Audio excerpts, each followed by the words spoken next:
Las funerarias denuncian que funcionarios del ECU 911 de Quito les exigen dinero a cambio de información para el traslado de muertos. El proyecto de reformas tributarias en riesgo de ser archivado. El oficialismo no logra consolidar apoyo. Hoy es el Día Mundial de Lucha contra la Violencia contra la Mujer. En el Palacio de Gobierno se lanzó una campaña al respecto. El ministro Esteban Bernal anuncia la creación y entrega de un nuevo bono llamado de los 100 días y dirigido a las familias para combatir la desnutrición infantil en el país. Informe especial. El aeropuerto de Jumandi es otra terminal aérea convertida en elefante blanco, pese a su costo de $50 millones. Las noticias en Televistazo con Alfonso Espinosa de los Monteros.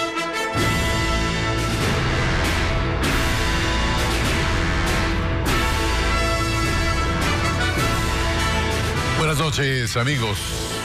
Les informamos que el director del COE Nacional, Juan Zapata, presentó una denuncia en la Fiscalía para que se investigue la entrega de dinero a funcionarios del ECU 911 a cambio de información para que las funerarias retiren cuerpos de los domicilios. Esto luego de una denuncia presentada por este noticiero. Carla Delgado nos informa. ¿Qué les pasa? Son imágenes insólitas. Personal funerario se pelea por levantar un cadáver afuera de un domicilio en el sur de Quito. Esta mujer, quien pidió no ser identificada, asegura que la disputa por fallecidos estaría sobrepasando incluso los niveles de violencia. Ella trabaja para una funeraria y denuncia que algunos funcionarios del ECU 911 les dan avisos sobre los fallecimientos a cambio de dinero. Dice que incluso establecen tarifas diferenciadas, dependiendo del nivel económico. Si es un IES, 150. Si es un fallecido normal, $100. Es decir, que los fallecidos, los muertos tienen precio. Sí, y de un tiempo acá, pues más. Para entender lo que ocurre, cuando alguien muere y se da aviso al 911, quienes receptan las llamadas informan a Medicina Legal y a otras entidades. Pero esto en algunos casos no estaría sucediendo.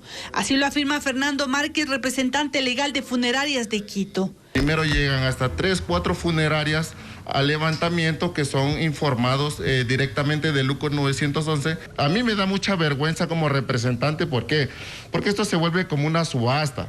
Tras nuestro informe, el presidente del COE Nacional, Juan Zapata, fue hasta la Fiscalía de Pichincha para denunciar estos hechos. Todos los funcionarios del ECU 911 y de las instituciones articuladas firman un acuerdo de confidencialidad. Por lo tanto, esa información no se puede emitir hacia el exterior. Queremos que esto se llegue hasta las últimas consecuencias y, como le dijimos, nosotros no vamos a permitir, si conocemos durante la investigación nombres y apellidos, estaremos nuevamente acá poniendo ya la denuncia específica. Asegura que de establecerse culpables serán separados de forma inmediata de la entidad y recalcó que estas denuncias no se han registrado en ninguna otra provincia del país. Hasta la Fiscalía también llegaron representantes del Gremio Nacional de Funerarias. No son todas las funerarias las que están actuando de esta manera, por eso necesitamos que las autoridades esclarezcan cuáles son las funerarias que están dentro de estos procesos. El ECU 911 de Quito cuenta al momento con más de 130 operarios en 3 turnos. El combate a la desnutrición infantil es una de las prioridades del gobierno. Por ello se trabaja para evitar que alimentos embodegados o abandonados se pierdan, como reportamos ayer en Televistazo. Además, el ministro de Inclusión Social indicó que a partir del 2022 se implementará un bono para madres en estado de gestación, que busca reducir los alarmantes índices de la desnutrición precisamente. Lenin Artida con el informe. 3 de cada 10 niños menores de 2 años sufren de desnutrición infantil en el Ecuador. En el cantón Guamote, la cifra es peor. Más de la mitad de los niños la padecen. Guamote está en la provincia de Chimborazo y en esa provincia la comida se pudre. Hablamos de más de 1 millón de galletas escolares y también de cerca de 400.000 unidades de coladas. Esa comida fue abandonada en una bodega y sus dueños nunca más la reclamaron. En las aduanas también hay una cantidad importante de alimentos y ropa en abandono, como lo ha reportado este informativo. El gobierno dice que sobre eso se está actuando. El tema de los alimentos, tenemos que ajustar estas realidades, Lenin, a las cuales yo también me he sometido. Mi primera impresión fue, dije, ¿cómo? Tenemos alimentos y no los entregamos. Pero hay ciertas regulaciones y normativas que en un momento dado inclusive obliga a la destrucción de los mismos. Y que el combate a la desnutrición infantil se lo están tomando en serio, que el próximo año se lanza un bono y que tiene como objetivo atacar directamente ese problema. Del bono de los 1000 días. Esto significa los 270 días de seguimiento a la madre en el proceso de gestación y 730 días de vida del niño para aquellas madres gestantes, sobre todo madres de pobreza extrema y sobre todo madres adolescentes. Y aunque el monto no está definido, se advierte que tendrá algunos candados para que esos recursos sean utilizados únicamente en alimentación. Incorporaremos un código QR para que el uso de los recursos sean estos 50, 70 dólares. Hay que ir evaluando para el consumo, primero en la economía popular y solidaria, es decir, generamos un cierre de un círculo virtuoso. La desnutrición infantil en Ecuador es la segunda más alta de la región y el gobierno ha cuantificado en 2.500 millones de dólares el costo anual de no atender este muy grave problema. Muy bien. Las últimas horas, más familias fueron evacuadas en la comunidad San José de Aloburo, en Imbabura. Esta medida fue tomada por las autoridades ante el riesgo de nuevos deslizamientos de tierra, producto de una falla geológica. El COE del Cantón Pimampiro declaró la emergencia. Cristian Tinajero sigue el tema. Desde el aire se puede observar la dimensión del deslizamiento de tierra que se registró en la parte alta de la comunidad San José de Aloburo, en el Cantón Pimampiro, la madrugada de este miércoles. Al menos 10 hectáreas se hundieron. Las casas que no se desplomaron quedaron frágiles. Pablo Jurado, prefecto de Imbabura, teme que los deslaves continúen. Pero sepa que está sobre fallas geológicas, que hay problemas tectónicos, obviamente, que no tenemos por qué alarmarnos, sino tomar las decisiones más adecuadas. Una de las decisiones de las autoridades fue ordenar la evacuación inmediata de otras 5 familias que habitan cerca de la zona del desastre. Las grietas que están cerca a las viviendas hicieron que los geólogos inspeccionen la zona. Porque ahora si nosotros vemos la parte superior de donde ha sucedido, se ha quedado sin piso, sin sostén, de tal manera que eso es una zona que está en altísimo riesgo. Al caminar por el sitio, se evidencia la inestabilidad del terreno. Aquí la vía se rompió en pedazos. Osvaldo Sánchez relató que se salvó de milagro. Yo estaba hasta la última hora, dormía en mi casa, entonces ya cuando se fue la parte de abajo, yo ya me salí pues. El COE de Pimampiro declaró la emergencia en ese cantón de Imbabura. Los organismos de socorro todavía recorren el área en busca de más habitantes que estén en riesgo. 3 familias están siendo acogidas por familiares y las demás familias están también, se ha trabajado en albergues temporales. Mientras tanto, el acceso a la zona está restringido. Y un deslizamiento de gran magnitud puso en peligro una vía que comunica varios cantones de la Azuay. Con ayuda de maquinaria pesada se limpiaron los escombros y se logró habilitar la vía que permaneció cerrada por varias horas. El reporte con Merlin Ochoa.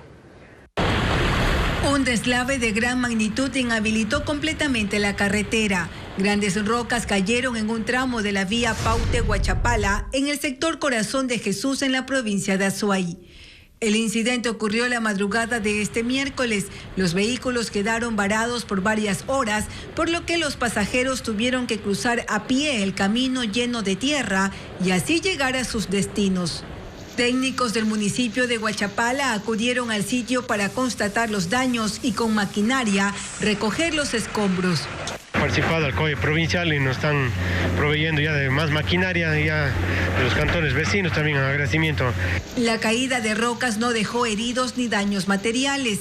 La situación preocupó a las autoridades locales, quienes esperan acciones urgentes. A ver si hacemos una coronación, unas tierras de coronación, porque eso no va a quedar así. Está muy débil el tema del cerro aquí en Corazón de Jesús. El paso en esta vía fue rehabilitado varias horas después. Las autoridades hicieron un llamado a los conductores para que transiten con precaución. En la Asamblea, la comisión encargada retomó la elaboración del informe para votación sobre la reforma tributaria. Sin embargo, después del segundo debate, los bloques han advertido al oficialismo que si no se incluyen sus observaciones, podrían pronunciarse por el archivo del proyecto. Patricio Díaz estuvo en la sesión. La comisión tenía previsto reunirse a las 7 de la noche, pero en un cambio del orden del día, se pidió que el documento para votación del Pleno se trate esta misma mañana. Creo que el diálogo es importante, creo que el respeto a cada una de las bancadas es importante. Tienen que decidir qué observaciones del segundo debate se acogen y cuáles no. Ahí empiezan las dificultades. Izquierda Democrática dice que si no se aceptan sus propuestas, no apoyará la norma. Nosotros, si no se sensibiliza el gobierno nacional, también podemos pensar en esa opción del archivo. Pachacútica advirtió lo mismo este miércoles y este jueves se ratificaron.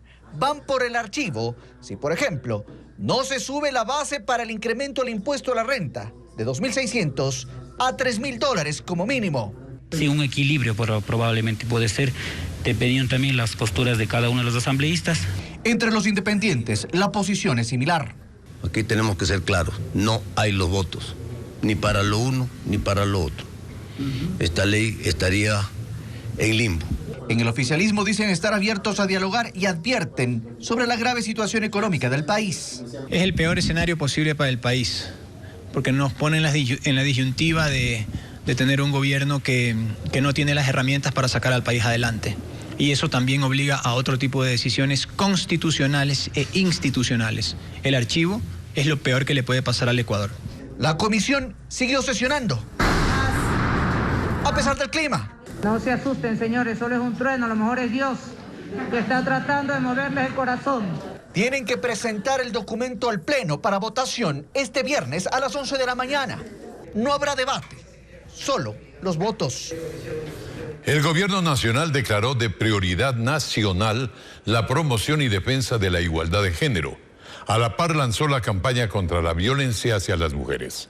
Francisco Garcés estuvo en el evento que se realizó en la Presidencia de la República. El presidente Guillermo Lasso firmó el decreto ejecutivo con el cual se declaró prioridad nacional la promoción y defensa de la igualdad de género y la lucha contra la violencia hacia las mujeres. Así se fortalecerán procesos de socialización y al menos 2 días al año estarán destinados a jornadas de sensibilización en todas las instituciones del Ejecutivo. A la par, la Secretaría de Derechos Humanos se encargará de instalar las denominadas Casas Violeta, al menos una en cada provincia, para tratar temas de violencia contra las mujeres y asistir a las víctimas. En menos de 6 meses hemos logrado lo que no se ha hecho en 3 años desde que existe la ley para erradicar la violencia contra las mujeres. Pasamos de $1.5 millones que se tenía el presupuesto para trabajar la violencia a $24 millones. En el país se han producido 172 femicidios en lo que va del año. Por eso se lanzó también la campaña denominada de la indignación a la acción, con mensajes destinados a desterrar la violencia contra las mujeres. 3 de cada 4 mujeres han sido víctimas de violencia en Ecuador.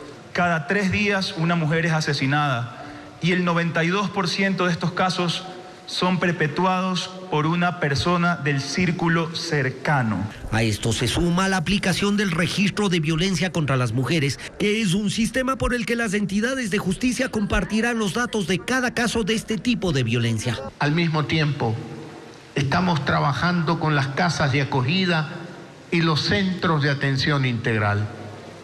Aún hay problemas de financiamiento, pero estamos solucionándolos poco a poco. En el evento también participó la primera dama María de Lourdes Alcibar.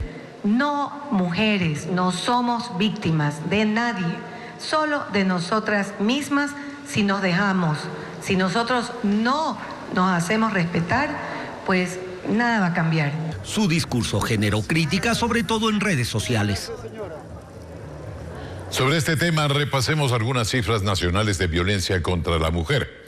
Entre enero 2014 hasta noviembre de este año, se han registrado en el Ecuador 1.022 femicidios. Es decir, que se asesina a una mujer cada 44 horas en el país. Las provincias donde más casos se han registrado son Guayas, Pichincha, Manabí y Los Ríos. El 53% de las víctimas eran madres. El control de aforos en centros comerciales, de espacios públicos, en el transporte público, entre otras medidas, sugieren los médicos ante el incremento del número de casos de COVID-19 y lo que podría aumentar todavía en el mes de diciembre, que ya sabemos es un mes de mucha actividad y movimiento. Los médicos consideran que sin esos cuidados, diciembre podría ser un mes en que los contagios se puedan disparar si no se extreman las precauciones. Sí, señor. Los casos positivos de COVID se incrementan y sin embargo ya inició el proceso de retorno a clases y se viene el periodo más festivo del año. Por eso desde el Colegio de Médicos del Guaya se hace un llamado a las autoridades porque el relajamiento ciudadano a criterio del doctor Francisco Bohórquez va de la mano con la falta de controles. Debe haber un aforo limitado en cuanto a la afluencia de turistas a los sitios de diversión y a las playas. También el control pico y placa del movimiento vehicular. A la ciudadanía le sugerimos que solamente se reúna en grupos de 10 personas no más y en espacios abiertos. Las clases definitivamente deben ser postergadas en su inicio presencial para el mes de abril del 2022. Diciembre es un mes que en condiciones normales se acompaña de reuniones y de aglomeraciones por las compras navideñas. El espacio perfecto para la recuperación de la economía, pero también para que el virus se propague. El aforo tiene que ser limitado en los centros comerciales, tal como estábamos hace algunos meses atrás. Deben haber medidas de bioseguridad en todo sitio donde se van a aglomerar las personas. No deben haber fiestas ni reuniones grupales promocionadas por instituciones públicas, por municipios. Los médicos señalan que al menos el 80% de los casos positivos de COVID son de personas que no se han vacunado. Por ello indican que se tiene que seguir buscando la inmunidad de rebaño. Que los vacunatorios en primer lugar funcionen los fines de semana. ¿Por qué? Porque usted es un padre de familia, trabaja y no puede llevar a su hijo a vacunarse. Tiene que esperar el fin de semana. Y si usted no se ha vacunado, entonces aprovechar esa vacunación de su hijo y hacerlo. Pero para eso se necesita, por ejemplo, que las facultades de medicina de las universidades faciliten eso, o que hayan brigadas, o que también haya la unión público-privada y se gestione la misma velocidad con que se lo hizo durante los primeros 100 días. Pero hasta el momento no hay pronunciamiento alguno por parte del COE nacional. Las autoridades consideran que es marginal el incremento de casos, que no hay que encender las alarmas y todos esperan que esta vez no se equivoquen. Las recomendaciones deben ser escuchadas definitivamente por las autoridades que deciden estas medidas. El Comité de Ética del Legislativo recomendará al Pleno la destitución del asambleísta Egner Recalde. Según esta mesa, se habría confirmado el presunto cobro de diezmos. Sin embargo, el correísmo se abstuvo y si mantiene esa posición, el legislador no perdería su curul. Patricio Díaz nos cuenta. El Comité de Ética afirma que el asambleísta Egner Recalde se habría solicitado los conocidos diezmos. Su informe asegura que eso se comprobó en los testimonios de los miembros de su despacho.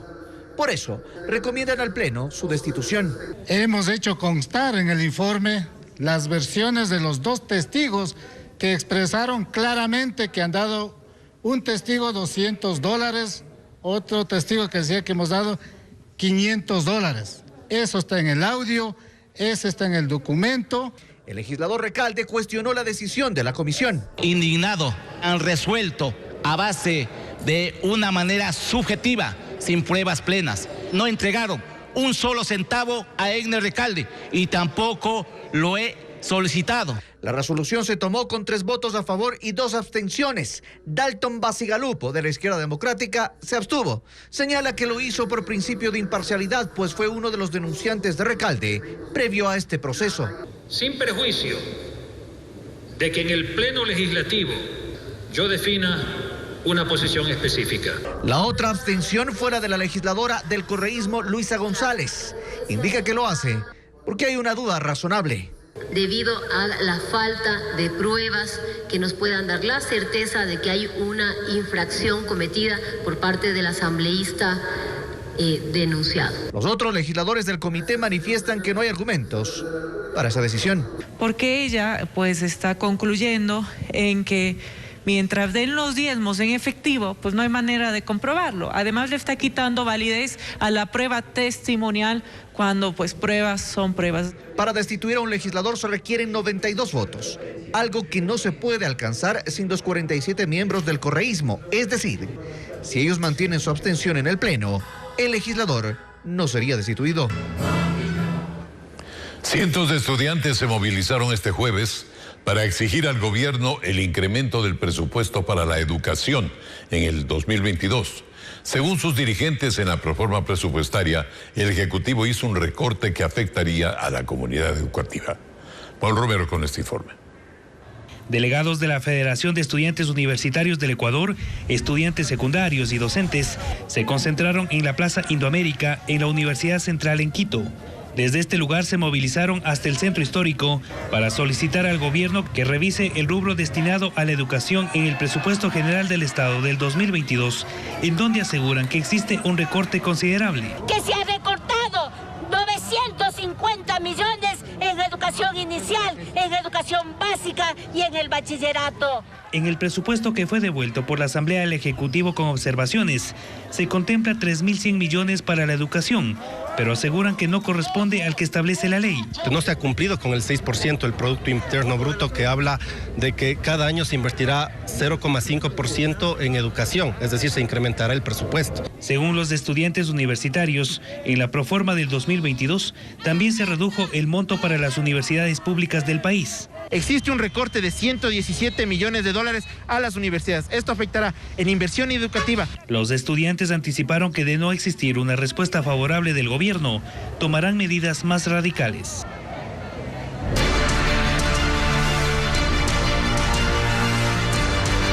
Aeropuertos abandonados.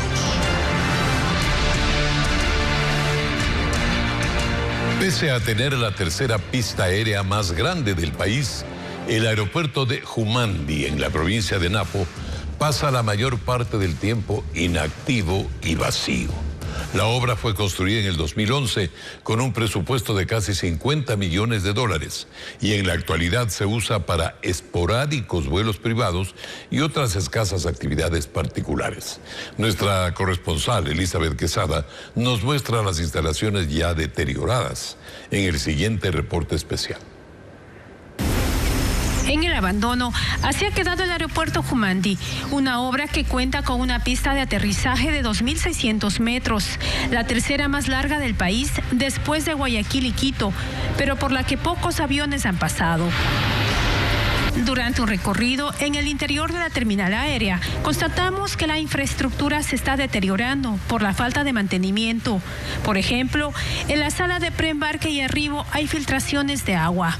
Vemos de que hay menos personal y se está deteriorando una gran obra que tenía muchas expectativas en la provincia del Napo. El aeropuerto está ubicado en la parroquia Guano, en Tena, provincia de Napo, y fue inaugurado en el año 2011 por el gobierno de Rafael Correa, con una inversión de casi 50 millones de dólares. Actualmente solo es utilizado para esporádicos vuelos privados, entrenamientos de escuelas de aviación, paracaidismo e instituciones del Estado. La mayoría del tiempo la sala de embarque, así como la zona de comercios y el parqueadero, lucen vacías. Porque no existió un modelo de gestión que viabilice la ejecución del aeropuerto.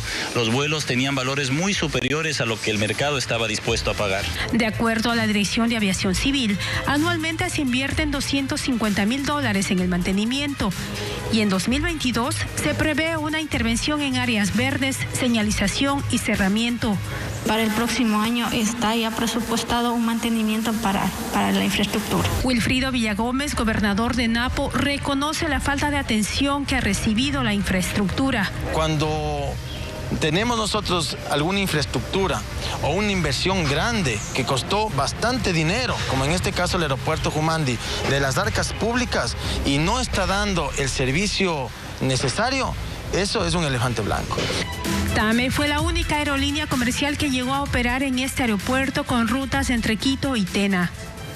Desde el 2011 al 2015 que operó la aerolínea TAME se movilizaron 10.000 personas, es decir, 9 pasajeros por día, cuando la capacidad de la aeronave era para 50. No era para nada rentable la frecuencia que teníamos, ¿no? Para sus 9.000 habitantes, la infraestructura era un sueño que iba a dinamizar la economía de la zona. Esperaban el impulso del turismo, pero solo quedó en deseos, ya que una década después aún no se le ha sacado provecho a esta millonaria obra.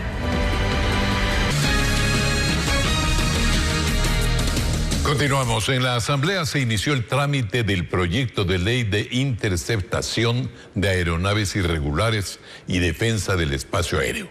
Se trata de una iniciativa parlamentaria para que la Fuerza Aérea Ecuatoriana tenga amparo legal y pueda derribar aviones o aeronaves vinculadas al narcotráfico. Paul Romero con el tema. El proyecto de ley fue presentado por la asambleísta Joana Moreira de Izquierda Democrática. La finalidad, detectar oportunamente aeronaves irregulares utilizando rastreo, confirmación de autorizaciones, interceptación, medidas de disuasión, señalización con disparos de cartuchos, trazadores de aeronaves y finalmente el derribo. Así se pretende combatir actividades ilícitas del crimen organizado en territorio ecuatoriano. Y que podamos tener al fin una ley que pueda responder sobre todo a la actualidad. Como decimos, ahora no solamente se está usando aeronaves, sino también se está usando drones para poder realizar este narcotráfico. En el proyecto consta un protocolo para la identificación de aeronaves que pueden catalogarse como hostiles. Que no está siguiendo el curso normal, que no tiene autorización para estar en el espacio aéreo ecuatoriano, que no están siguiendo las indicaciones, que no tienen respuesta a través de las comunicaciones. Este proyecto fue anunciado en principio por el presidente Guillermo Lasso dentro de su plan de lucha contra el narcotráfico para complementar el control con el radar que se instaló en Montecristi, Manabí, pero que dejó de funcionar por problemas técnicos. Aunque al oficialismo se le adelantaron, igual sus parlamentarios presentarán su propuesta. Vamos a tratar de generar un proyecto unificado para que pueda llegar el pleno a la Asamblea Nacional con el respaldo de ambas bancadas legislativas. El proyecto de ley, una vez que el Consejo de Administración Legislativa lo califique, pasará a la Comisión de Seguridad y Relaciones Internacionales para su tratamiento. En La Tacunga, el alcalde de la ciudad fue víctima de la delincuencia. Sujetos armados irrumpieron en la casa de la autoridad principal de la ciudad y robaron hasta la cocina. Patricio Viera nos informa. Así de atrevida está la delincuencia en la capital de Cotopaxi, que el alcalde de La Tacunga, Byron Cárdenas, se ha convertido en una víctima más del AMPA. Fue en su vivienda donde varios sujetos irrumpieron la noche del miércoles y ahí se llevaron varios enseres, incluso la cocina. Se realizó un levantamiento de huellas y estamos a la espera que nos den resultados. Bueno, una laptop, una cocina de inducción y algunos enseres. El alcalde y su esposa comentaron que no había nadie en la casa cuando los ladrones ingresaron. Pueden haber ingresado por la ventana, de pronto que las ventanas siempre están abiertas por ventilación, por falta de uso. Entonces, quizás de pronto puede ser eso. Hay que tomar con calma, porque realmente lo más importante creo que es la salud y las cosas materiales, al fin y al cabo, algún rato trabajando se puede recompensar. Al momento, la policía no ha precisado cuántos ladrones irrumpieron en la casa, mientras los uniformados realizan operativos para dar con el paradero de los avesados delincuentes. Esta madrugada se ejecutó un operativo simultáneo en Manabí y Esmeraldas. Agentes de la Unidad de Lucha contra el Crimen Organizado y de la Fiscalía allanaron inmuebles y detuvieron a 6 personas. A través de Twitter, la Fiscalía señaló que se decomisaron armas de fuego, municiones y un celular. Según las investigaciones, los aprehendidos serían parte de una organización de narcotraficantes y estarían relacionados con un cargamento de 267 kilos de cocaína que fue decomisado en septiembre pasado en Guayaquil. Y en Guayaquil también la policía investiga el asesinato de un joven que acababa de cumplir los 18 años. La víctima recibió 7 disparos y su cuerpo fue encontrado en la vía perimetral. El fallecido, se dice, habría matado a su propio padre a inicios de octubre. Nos reporta Melina Ochoa. El cadáver con 7 impactos de bala fue hallado por la policía a un costado del intercambiador de la vía a la costa, frente al Panteón Metropolitano en el noroeste de Guayaquil. Un trabajador del cementerio alertó a las autoridades la mañana de este jueves. Fue un guardia de seguridad que alertó a la unidad de policía del eje preventivo que transitaba por el lugar. No tenía ningún tipo de identidad, ni ninguna prenda, ni artículo de valor. La víctima fue identificada como Asler Sánchez, quien hace pocos días cumplió 18 años. El lugar es desolado y los agentes aún no determinan si fue asesinado en ese sitio o solo se arrojó ahí su cuerpo. La víctima mortal era investigada por la policía y fiscalía, pues el 8 de octubre habría asesinado a su propio padre. El crimen ocurrió en las calles 22 y La O en el suroeste de Guayaquil. En el lugar, luego de una discusión, el adolescente, que en ese momento tenía 17 años, sacó un arma de fuego y le disparó 5 veces a su padre, quien había recuperado la libertad hace menos de una semana. Las investigaciones determinaron que el joven pertenecía a la banda de los Choneros y su padre en la cárcel se había aliado a la organización de los Lagartos. Nos despedimos, amigos, agradeciéndoles por la atención. Mañana estaremos nuevamente en el horario de costumbre.